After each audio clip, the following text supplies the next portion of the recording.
Hello again everyone, welcome back to ptet.chemistry channel. So this is part 2 of a two-part video series on KP equilibrium constant calculations. So there's just one example in this video, and this is taken from the, I believe is AQA specification, but regardless of which specification it is, the concept never really vary. Whatever A-level examination board or whatever pre-university course that you're doing, they're all relevant, and the concepts are similar and the strategy applied throughout. Yeah. So what you have here, it's basically another contact process question in continuation from the first part of the video where there were one question on contact process as well. So what are you asked to find here? So they give you the expression. They tell you the partial pressure of SO2, which is sulfur dioxide, is 10.6 kilopascal, and for the SO3 is 90.8 then. And you just need the partial pressure of oxygen, and because they give you the Kp value. So that's going to be quite simple, because you just need to find this given this and this and this. All right, so if I rearrange the equation, so the PO2 is going to be PSO3 square divided by PSO2 square and Kp. So the partial pressure of SO3 there is 90.8. It is kilopascal square over so they are a bit naughty here because they did not give you the unit for Kp, but regardless you should know the partial pressure, the unit would have been Pascal anyway, so perhaps I can just omit that Pascal there, kilopascal there, sorry. So the unit would have been in kilopascal because I would have used kilopascal and kilopascal in my calculation. Okay, so assuming there will be kilopascal square, and kilopascal, you would have the unit of 1 over Kpa. So that should have been kilopascal minus 1, but they did not give you the unit there. So that's why I find it a bit strange when they did not give you the unit. You would have no unit for partial pressure, which doesn't make sense. At all. Yeah. So I'm just going to pretend I don't do the units there, but I know the final unit is going to be kilopascal based on this data given in the question. Yeah. So that is square, and then the Kpa is going to be 1.42. All right, so be careful with the square. So those are common mistakes that people will do when they press their calculator. 90.8 square divided by 10.6 square divided by 1.42. I got 51.67. I should round it up to 3 sig fig, and 3 sig fig, because that is the appropriate data as given in the question. Okay, and the unit of course will be kilopascal, simply because the rest of them are in kilopascal. Okay, so in this next part of the question, it's basically is an extension of this contact process reversible reaction. So they want you to think about the effect on the mole fraction of sulfur trioxide. So that is the mole of the sulfur trioxide over the total mole at equilibrium. So we need to think about the equilibrium yield of SO3. Okay, so if the volume of container is decreased at a constant temperature, if temperature is constant, that means your Kp is constant, because only temperature can change Kp.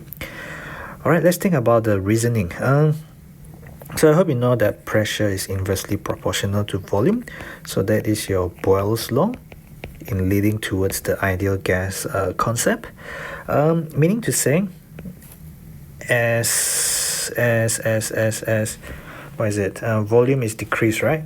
So as V decreases, so the volume of container decrease, pressure will increase. So how would increase in pressure change the equilibrium position? Okay, so there are 3 moles of gases on the left side of the equation.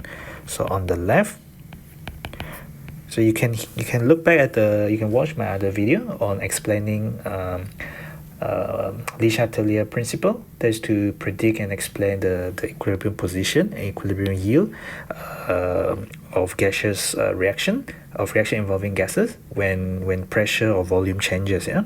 So there are 3 moles of gases on the left. So there's 2 mole of gas plus 1 mole of gas. So there are 3 moles of gases on the left and 2 moles of gases on the right.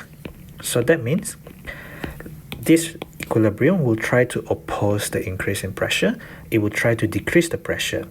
It will try to shift to the side with lesser gaseous molecule, that is, towards the right. So therefore, equilibrium will shift to the right, which has lesser, or you can say fewer, but I always find lesser is more direct and less confusing, lesser gaseous molecules. Okay, because lesser gaseous molecules will mean lesser pressure, and that's what you're trying to do, to counteract or to go against or to oppose the change. Therefore, if you shift to the right, equilibrium shift to the right, your equilibrium yield of SO3 will increase, and therefore the mole fraction of SO3 would increase, or it will go higher because you will have more SO3 in equilibrium. Now again, the next part is basically what I said earlier. Only temperature can ever change equilibrium constant, whether it's Kc or Kp or Ksp or Kpc or Kstep or Ka or whatever equilibrium constant you have. As long as temperature remains constant, the Kp has no effect. So Kp remains unchanged, or you can say Kp remain constant. Okay, some people will just write no effect, which in essence it is, because you are at constant temperature, so your equilibrium constant will not change, all right, no matter what other changes you make. So now they are saying when temperature of the equilibrium mixture is changed from T1 to T2, okay, T1 to T2 at constant volume, the partial pressure of sulfur trioxide decrease. Okay, so what do we say by partial pressure of SO3? It is the mole of SO3 at equilibrium over the total mole at equilibrium multiplied by P total. Okay, so when the partial pressure of SO3 decrease, okay, it means the mole of SO3 at equilibrium decrease. Therefore, the equilibrium shift to the left, or you can say it will favor backward reaction. That's why you get lesser of SO3. That's why you get lower partial pressure of SO3. Okay, it shifts to the left as temperature goes from T1 to T2. All right, so which one is higher temperature? Okay, we know the forward reaction is given. The forward reaction is exothermic. Have a look at the delta H that's been given. So the forward reaction is exothermic, meaning it releases heat. All right. So when you change T1 to T2, so this is confusing because you don't know whether it's increase or decrease, right? So you gotta take a stand. You gotta assume that it's either increase or decrease, and then if it's what you say it is, then it's a positive hypothesis. If it's opposite, if it is not what you say it is, it must be the other one. Okay, so I'm gonna take a hypothesis here that says there is an increase. All right, so when I increase my temperature, if T2 is bigger than T1, then T1 going to T2 is increase in temperature. If this is true, yeah, if that is true, then T1 going to T2 is going to be increase in temperature. Then what would the equilibrium do? The equilibrium will try to release less heat, because that's what you do. Your full reaction is exothermic. It releases heat. So if you increase temperature, provided this hypothesis is true, then your equilibrium will try to do the opposite, which is to oppose the change by releasing less heat. How does it release less heat? By favoring or by shifting to the left. And that is exactly what you see. Okay, therefore the hypothesis was the hypothesis was correct. So therefore T2 is higher than T1. Okay, so the higher temperature is T2. What I said earlier is, if you have gotten this the other way around, okay, then you have gotten a opposite explanation, and therefore you know it must be the other way around. Okay, so that's the whole point of having a hypothesis and going with it with your reasoning, and then seeing whether does a hypothesis make sense or not. Okay, you have done all this in lower secondary, I would imagine, when you have covered hypothesis of an experiment, right? So here I'm just talking about hypothesis of an idea. All right, I hope that makes sense there. You can watch my video on using Le-Chatelier principle to explain qualitatively how changes in temperature can affect equilibrium position and equilibrium yield. All right. So this is actually the last part. No, it's not the last part yet. Okay. So this question is a bit long. Yeah. A different equilibrium mixture of these three gases is prepared at temperature T1 and total pressure P. In this mixture, your mole fraction. So we are talking about mole fraction. I'm not sure if you realize, but the sum of mole fraction must be equal to 1, because it's the mole of this divided by the total mole times P total. Well, it's basically mole fraction is just the mole of this at equilibrium divided by total mole. Okay, so the sum of the mole fraction must be equal to 1. It's a fraction. All right, the SO2 is going to be 0.75. The SO3 is 0.75, so it's trioxide, and that is 0.17. Therefore, based on that, it's going to be 1 minus 0.17 plus 0.75. Think back about your expression, how you get mole fraction, and then it will make more sense to you. Yeah, so mole fraction has no unit. Okay, so now you want an expression, partial pressure of a gas to its mole fraction and total pressure. So the partial pressure of a gas, Pi, is going to be the mole fraction, which is Ni over N total, times by the P. Okay, where you need to say where Ni is equal to the mole of a gas I at equilibrium, and then N total equal to the total mole at equilibrium. Therefore, Ni over N total equal to mole fraction of gas I. I guess you could also say Pi equal to mole fraction of gas I times P, which is the total pressure. I mean, that would have worked as well. It's just basically testing your idea of what is mole fraction and what is partial pressure. Yeah. So they want you to use your answer to C part 2, which let me go back.